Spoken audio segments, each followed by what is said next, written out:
Il segreto del Partito Sardo d'Azione e della sua longevità risiede in due fattori.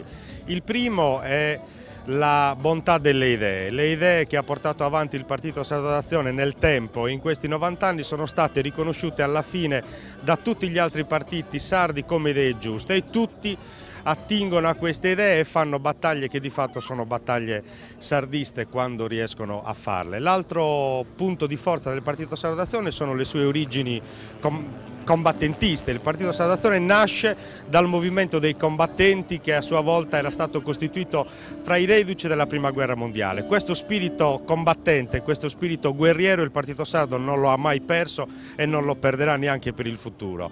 Le vicende dell'attualità, la battaglia dura, serrata sulla questione dei trasporti, la battaglia altrettanto dura sulla vertenza entrate, sulla fiscalità agevolata, sulla tutela del diritto dei sardi all'impresa, al commercio, alla libertà di movimento, alla zona franca, alle esenzioni fiscali, sono sempre le battaglie che ci caratterizzano e che noi portiamo avanti con la determinazione di sempre. Ecco perché io prevedo per il Partito Sardo d'Azione altri 90 anni di successi e di longevità.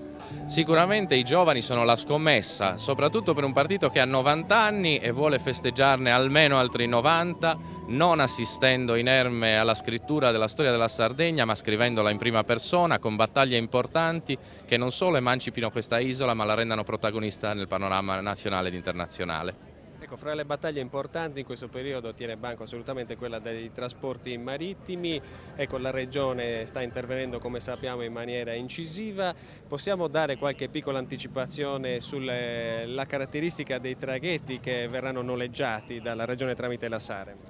La Saremar manderà i capitolati tecnici a chi ha manifestato interesse. L'unico indirizzo chiaro che la Regione ha dato è quello di mirare alla qualità del servizio.